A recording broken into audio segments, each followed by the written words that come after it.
As the January 6th hearings highlight our nation's political divisions, several former military leaders, including retired Army General Stanley McChrystal and Army General Doug Lute, are urging Americans to recommit to this country's core principles.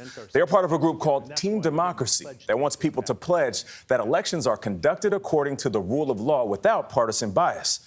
The general spoke with senior investigative correspondent Catherine Herridge about the new initiative and why they believe our democracy faces its greatest threat since the Civil War. I actually think that this is as dangerous a time as we've seen in our lifetime. Retired Army General Stanley McChrystal, who once led U.S. forces around the globe, including Afghanistan, sees America's current divisions as an issue of national security. Because you see the symptoms of people who are disassociated from the legitimacy of the government. And they are starting to question basic things like, was an election outcome valid? I'm beginning to see, as Stan suggested, these fissures. Retired Lieutenant General Doug Lute also served globally over a 4-decade career, including as U.S. ambassador to NATO.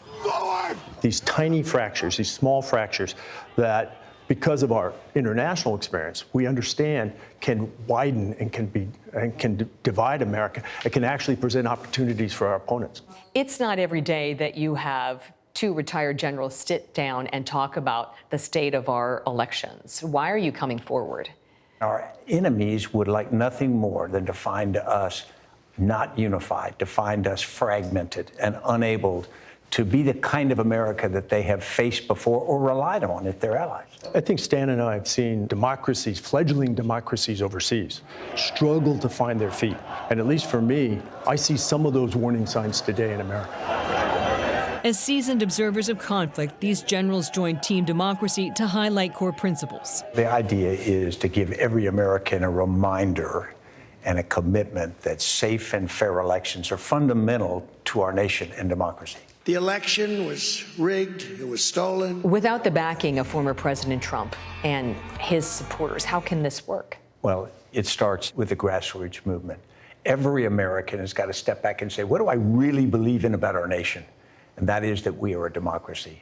And what signals that? The fact that I believe and participate in the elections. The thing that unites us is that before we were supporters of President Trump or President Biden or Obama, we were Americans. We are Americans.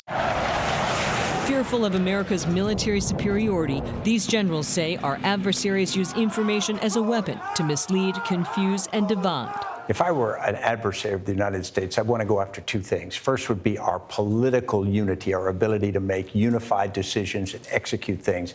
But I'd also want to go after our legitimacy as a nation that other nations want to emulate. From an intelligence perspective, why are Americans so divided? When people get messages that are very direct and often they are either intentionally or unintentionally incorrect, it changes their beliefs. And so they start to hold fundamental ideas that are contrary to facts. It actually opens opportunities for those who would do us harm. And eventually their aim is to make us so divided that we're internally consumed, we're self-absorbed with our own problems, and we're unable to address issues overseas. Recent CBS News polling underscores the divisions, with most Americans expecting violence after future presidential elections. This is not the America that we've come to expect of ourselves. I think if we look in cases where people think violence is an option or even an obligation, then we are starting to have drifted somewhere that we see in other countries far away, but it's suddenly come home, and we need to pay close attention to it. And once that drift begins, it's very difficult to reverse it. So now is the time, as a preventive measure, we need to get in front of these divides and try to cement ourselves back together. The generals have not announced a complete plan of action yet, but believe asking people from across the political spectrum to recommit to core democratic principles is a good starting point. And the group cites research that public pledges can drive behavior, especially when paired with public accountability efforts. Michelle. The nation is at stake. Catherine, thank you.